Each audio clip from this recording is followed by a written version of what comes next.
Okay, today just wanted to make a quick video on the FS7 and why we chose Cine EI S-Log3 as our primary shooting mode. We've had the FS7 for a couple of months now and have really been struggling to find the best settings for it. After several weeks of testing and researching the camera online and in forums, we finally concluded that the best setting for us is Cine EI S-Log3. Now this setting is tied to the S-Gamut3.Cine color space, and if we had to rank order the settings in order of our preferences, it would probably be the next runner-up would be Cine S-Log2, followed by custom mode HG8, Hypergamma 8 for day, and Hypergamma 7 for night. No matter what setting you decide to shoot in, we would recommend that you stay in that mode and not switch your modes once you start a project. Although your mileage may vary, here are our reasons for choosing Cine EI S-Log3.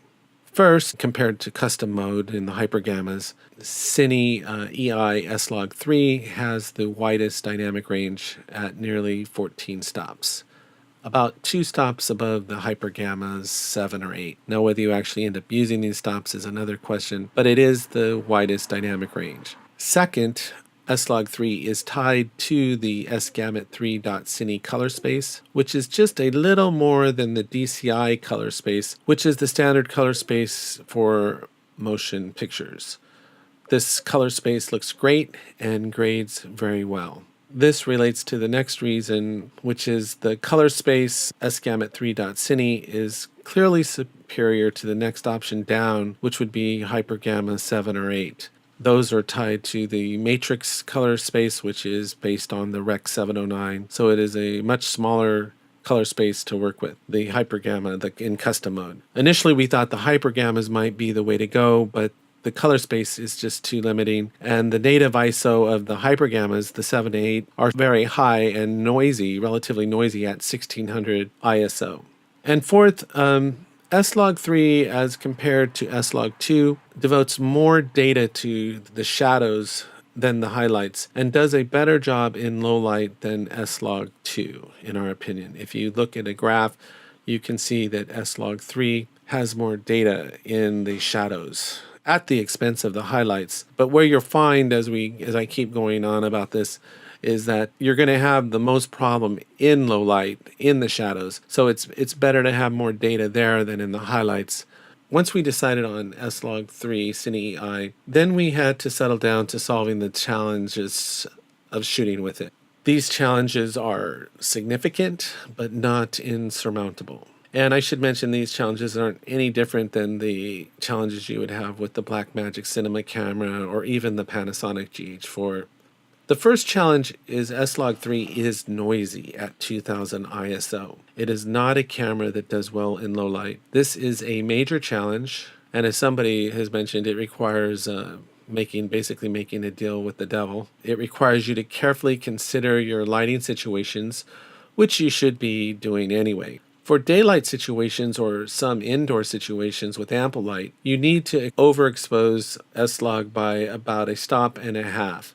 This increases the signal, that is the light, coming into the camera and results in a relatively good signal to noise ratio. This means that your image, once you grade it, should be relatively noise free. However, this also means that you will need a fast lens and possible additional lighting depending on the situation. So this is not necessarily a run-and-gun camera where you can just pop into any situation and start shooting. You're going to have to assess the lighting situation, how you're going to deal with that. The problem is not really daylight situations or situations where you have ample lighting, but dark or low light situations. These situations are relatively common. They're not unusual to be in a dark or low light situation. In these situations, you will be unable to overexpose your shot simply because there's not enough light. And even with a fast lens and additional lighting, there may be parts of the scene that are noisy.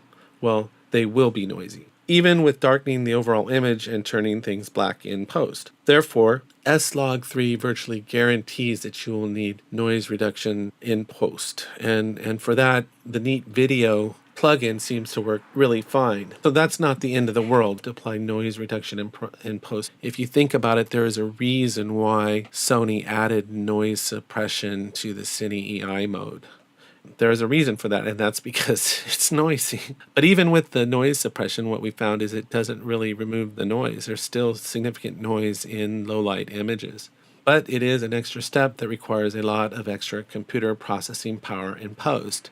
Some people have suggested that you could switch out of Cine EI mode and into custom mode and shoot in either Hypergamma 3 or Hypergamma 7. However, in our tests, those settings still produce noise. As a matter of fact, Hypergamma 7 is a native ISO of 1600, which is only 400 less ISO than S-Log3 at 2000. And Hypergamma 3 is still at 800 ISO, which actually is the base ISO of the Blackmagic Cinema camera. So you still have noise at even Hypergamma 3 in some situation. In addition, the color space is noticeably different in custom mode. When you switch from sgamut3.cine to the color matrix in custom mode, there is a definite difference in the colors. In other words, it's no small thing to just switch color spaces in the middle of a project. That's why we say if you're going to be using this camera, stick with your one mode and do not switch color spaces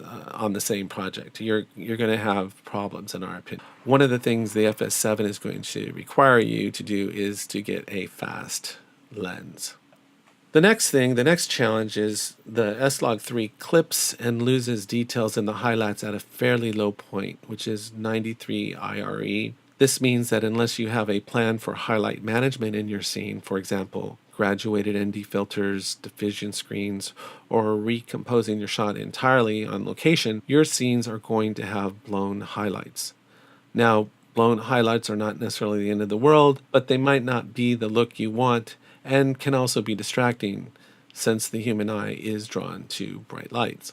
Although S-Log2 has been shown to handle highlights better than S-Log3 and can be graded to look very similar to S-Log3, S-Log2 is tied to the S-Gamut color space, which is a much wider color space than sgamut3.cine and can actually pull you toward excessive green at times. In our opinion, it can require some more skill in post, although some people say that it's easier to grade. The whole reason Sony came up with sgamut3.cine was to have a more easily gradable color space. So while S-Log2 is a very tempting mode to be shooting in Cine EI, we still prefer Cine EI S-Log3. And last, in Cine EI, no matter the S-Log you choose, you give up control over your controls. The ISO is locked at 2000 and you only have 3 choices of white balance settings. This means the footage has to be graded in post. This is not necessarily a bad thing, but will require you to learn how to do a primary grade and might pose some challenges in terms of consistency. The only settings you can really control are shutter speed and aperture. But that's kind of what it is. If you are prepared to deal with these challenges, then the FS7 and S-Log3 is one hell of a way to go. It is capable of producing high quality images when properly exposed and graded. But it is a quirky camera that takes time to understand and appreciate, and it does pose challenges that requires thoughtful consideration to solve. So that's it. I'm sure everybody has a different opinion on this. This is just our opinion on what is the best mode to be shooting in with the Sony FS7. Thank you and have a great day.